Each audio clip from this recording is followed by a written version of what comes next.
আস্তে আস্তে কোন এক অন্ধকারে তলিয়ে যাচ্ছিলাম আমি। শরীরটা ছেড়ে দিয়েছিল যেন। সেই সঙ্গে শ্বাস নিতেও কষ্ট হচ্ছিল বেশ। পূর্বজন্মের একটা সুড়ঙ্গ পথ থেকে আর একটা সুড়ঙ্গ পথ। দ্রুত এগোচ্ছি কেমন ঘোরের মধ্যে। আশেপাশের দৃশ্যগুলো পরিবর্তন হচ্ছিল প্রতি মুহূর্তে। অবশেষে দাঁড়ালাম একটা বড় অট্টালিকার সামনে। ওখানে নিজেকে দেখলাম। কি অপূর্ব সুন্দরী আমি, নিজের চোখে বিশ্বাস হচ্ছে না। অট্টালিকার এদিক ওদিক ঘুরে বুঝলাম এই বাড়ির বউ আমি। এই ঘর ওই ঘর করতে করতে একটু পরেই একটা দৃশ্য দেখে কেঁপে উঠলাম। এ কি, কাকে দেখছি আমি? উফ, কেঁদে উঠলাম যন্ত্রণায়। কে যেন হাওয়ায় ভিতর থেকে জিজ্ঞাসা করলো, কি দেখছো বলো? আমি খুব ধীর স্বরে শারীরিক যন্ত্রণায় কাতরাতে কাতরাতে বলতে লাগলাম, আমাকে উনি মারছেন। আমার মেয়েটা যত দিন যাচ্ছিল ততই অবাধ্য হয়ে পড়ছিল। এই অবাধ্যটা বিশেষ করে শুধু আমার ক্ষেত্রে। বাড়ির কারোর সাথে ও কখনো বাজে ব্যবহার করে না। আমি শুধু ব্যতিক্রমী। আমি জানি না ও কেন আমাকে সহ্য করতে পারে না। সেই ছোট থেকেই আমি যা বলবো কিছু শুনবে না। মুখের উপরে তর্ক করবে, চোখ পাকিয়ে সবসময় উল্টো কাজ করবে। এইভাবে আমাকে ব্যথা দেওয়াটা যেন ওর অভ্যেসে পরিণত হয়ে গেছে। মুশকিল হলো আমি যে ওর মা, কিন্তু যত দিন যাচ্ছে স্বীকার করতে মানা নেই। ওর প্রতি আমার কোনো টান বা স্নেহ সেইভাবে তৈরি হচ্ছে না, শুধু ওর আমার প্রতি এই রকম ব্যবহারের জন্য। কিন্তু আমাদের একমাত্র সন্তানও। আমি তো ভালোবাসতে চাই, স্নেহ করতে চাই, কিন্তু না, ওর এই রকম আমার প্রতি অভব্য ব্যবহার আমি একদম সহ্য করতে পারি না। খুব কষ্ট পাই আমি। কত বুঝিয়েছি, ও বুঝতেই চায় না, কাছে আসতে চায় না। ফলে যত দিন যাচ্ছিল ওর সাথে আমার ক্রমশ মানসিক দূরত্ব বাড়তে থাকলো। যেখানে এই টিনেজ মেয়ে ও মায়ের সম্পর্ক কত সুমধুর হওয়ার কথা, সেটা না হয়ে বিরক্তি বাড়ছিল ভীষণ। যেটা কোনো মতেই কাম্য নয় বুঝতে পারি, কিন্তু ওর ব্যবহারে বিরক্ত। আমি কিছুতেই নিজেকে সামলাতে পারছিলাম না। নিজেও ডিপ্রেশনে চলে যাচ্ছিলাম যেন। সংসারে এছাড়া আর কোনো অশান্তি ছিল না। বাড়িতে সবার সাথেই ওর ভালো ব্যবহার, শুধু আমি ওর মা। আমাকে সহ্য করতে না পারা, এটা সহ্য করা আমার পক্ষে খুব মানসিক কষ্টের ছিল। মেয়েটা ছোট্ট থেকেই টমবয় মতো। যে বয়সে খেলনাবাটি খেলতে গিয়ে মেয়েরা শাড়ি পরার ইচ্ছে প্রকাশ করত, সেই বয়সে ও ওর ঠাকুরমার সাদা শাড়ি পরতো ধুতির মতো করে। সব কিছু মিলিয়ে বুঝলাম কিছু তো প্রবলেম হচ্ছে অবশ্যই। অজ্ঞতা মেয়েকে কাউন্সিলিং করলাম, কিন্তু কোনো সুরাহা হলো না। মেয়ের ব্যবহার দেখে অবাক হতাম। ও কি নিখুঁতভাবে ধুতি পরতো। আমাদের বাড়িতে কেউ ধুতি পরে না, শিখলো কোথায় থেকে? সুন্দর করে ধুতি পরে রাজকীয় ভঙ্গিতে হেঁটে বেড়াতো। অবাক লাগতো। কেন জানি না, ওর হাঁটা চলা আমার বড্ড চেনা লাগতো। কোথায় যেন দেখেছি, কিন্তু কিছুতেই মনে করতে পারলাম না কে এমন আছে। কাউন্সিলিংয়ে যখন কোনো বিশেষ কাজ হলো না, তখন অবশেষে আমি পাস্ট লাইফ রিগ্রেশন মানে পূর্ণজন্ম কাউন্সিলিংয়ের শরণাপন্ন হলাম। আমার এক বন্ধু এইসব করায়। একদিন কথায় কথায় ওর কাছে আমার সমস্যা বলতে ও আমায় দেখা করতে বলল। ও বলল ও একটা হিলিং প্রসেস করাতে চায় আমার। এতে নাকি কেন এত আমি সাফার করছি সে সম্পর্কে জানা যায়। পাস্ট লাইফ রিগ্রেশন মানে মিরর অফ কর্মা। বর্তমান জীবনে কেন অযথা ভুগছি সেটা জানার জন্য এটা একটা ডিপ হিলিং সেশন। এই হিলিং সেশনের মধ্যে দিয়ে আমরা যেমন অনেক উত্তর পাই, তেমন অনেক সমস্যার সমাধানও পেয়ে থাকি, যা বর্তমান জীবনযাত্রার ভোগান্তি থেকে মুক্তি দিতে পারে।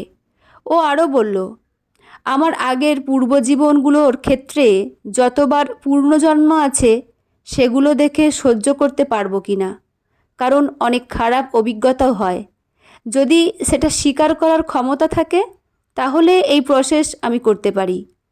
আমি এখন নিরুপায় সম্মতি দিলাম।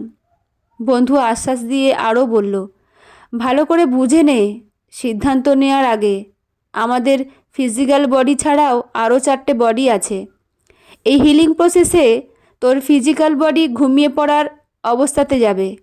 তখন তোর অবচেতন মনকে জাগিয়ে আমরা জানতে পারবো তোর পূর্বজন্ম, যা আমরা লিখে রাখবো, রেকর্ডও করব। তারপরে হিলিং প্রসেস শেষে তোর যা জিজ্ঞাসা, এরপরে কি করতে হবে না হবে সেটা আমাদের স্পিরিট গাইডের কাছ থেকে জেনে নিবি। দেখবি এই জীবনের সমস্যা অনেকটা রিলিজ হয়ে যাবে। রাজি? আমি মাথা নাড়ালাম। রাজি। আমার পারমিশন নিয়ে আমাকে রিল্যাক্স মুডে শুয়ে পড়তে বলা হলো। এরপরে এই হিলিং প্রসেসের কিছু সময় পরে আমি কেমন যেন ঘোরের মধ্যে পড়লাম, কিন্তু আমার এক সাবকনশাস মাইন্ড জেগে উঠল, যেখানে জমা আছে আমার আগের জন্মগুলোর সমস্ত স্মৃতি, যেগুলো আমরা সাধারণ মানুষ ভুলে যাই।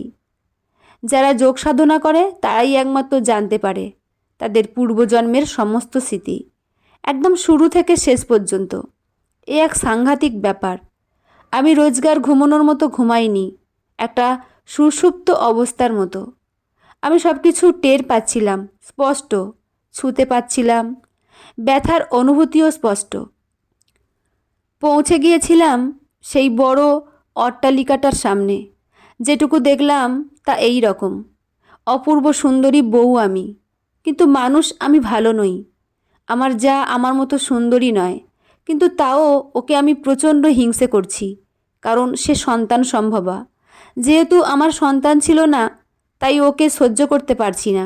হিংসায়, অন্যের প্ররোচনায় ওর মিসক্যারেজ আমিই করিয়ে দিই, আর সেই কারণে সন্তানের সাথে সাথে ওর অকাল মৃত্যু হয়। সেই জন্য হোক আর যে কারণেই হোক, আমার শ্বশুরমশাই আমার উপরে বীতশদ্র হয়ে আমাকে ভীষণ রকম শাস্তি দিচ্ছিলেন, মারছিলেন ভীষণ রাগে। আমি চিৎকার করছিলাম শারীরিক যন্ত্রণায়। কতক্ষণ শারীরিক আর মানসিক যন্ত্রণায় কেঁদেছি আমি জানি না। বুঝলাম ভীষণ রকম রিগ্রেট ফিল করছিলাম আমি। নিজে সাফার করছি সেটা সহ্য করা যায়, কিন্তু নিজেকে এত খারাপ মানুষ হিসেবে দেখা বড্ড কষ্টকর। বারবার নিজের প্রতি অশ্রদ্ধায় মন ভরে গিয়ে ভাবছিলাম, আমি এত খারাপ ছিলাম, এত ক্রূর, এত নিষ্ঠুর। এই ভেবে যত বেশি কেঁদেছি, মানসিক যন্ত্রণায় ক্ষতবিক্ষত হয়েছি, তত আমার এনার্জি রিলিজ হয়েছে ক্রমশ। আমার কান্নার কষ্টে আমার বন্ধু হিলিং প্রসেস বন্ধ করে আমাকে আবার বর্তমানে জাগিয়ে দিল। অবশেষে স্পিরিট গাইডের কাছে জানতে পারলাম আমার শ্বশুরমশাই এই জন্মে আমার মেয়ে হয়ে জন্মেছেন। সেই জন্যই আমি স্পষ্ট দেখলাম আমার আগের জন্মের শ্বশুরমশাইয়ের সাথে মেয়ের মুখের মিল, সেই রকম ধুতি পরা, আচার আচরণ, হাঁটা চলা। গত জন্মের সেই রাগ আজও তার আমার প্রতি। আজও সে এইভাবেই শাস্তি দিয়ে যায়, যা আমার পূর্বজন্মের ফল। হিলিং প্রসেস শেষ হবার পরেও অনুশোচনায় আমি কতক্ষণ কেঁদেছি জানি না। হঠাৎ মেয়ের ফোন থেকে মেসেজ ঢুকলো, মা, তুমি যা যা বলে গিয়েছিলে সব কাজ করেছি, হোমওয়ার্কও কমপ্লিট, পড়তে যাচ্ছি, যাওয়ার পথে আমাকে নিয়ে যেও, লাভ ইউ মা। থরথর করে কেঁপে গেছি আমি আনন্দে। এই মেসেজ আবার আমাকে কাঁদিয়ে দিল। জীবনের প্রথম মেয়ে আমার কথা অনুযায়ী সব কাজ ঠিকঠাক করে এত ভালো মেসেজ করলো। বুঝলাম আমার রিগ্রেট ফিল হয়ে গেছে বলেই তার ফলাফল। তাই অন্যায় করলে জীবনে অনুতপ্ত হওয়াটা ভীষণ দরকার, নইলে জীবনের অন্ধকার কাটে না। আমাদের প্রত্যেকের নইলে পরের জন্মেও ভোগান্তি আবশ্যিক। ভীষণ আনন্দে স্নেহে মেয়েকে উত্তর দিলাম কাঁপা কাঁপা হাতে, লাভ ইউ টু সোনামা। বন্ধুরা, এটা গল্প নয়, এটি একটি সত্য ঘটনা। লেখিকা তাই লিখেছেন। ঘটনাটি কেমন লাগলো জানাতে ভুলবেন না। লেখা ঝুম্পা মণ্ডল, পাঠে আমি রিমি। দেখা হচ্ছে পরের কোনো গল্প বা ঘটনা নিয়ে। ভালো থাকবেন। ধন্যবাদ।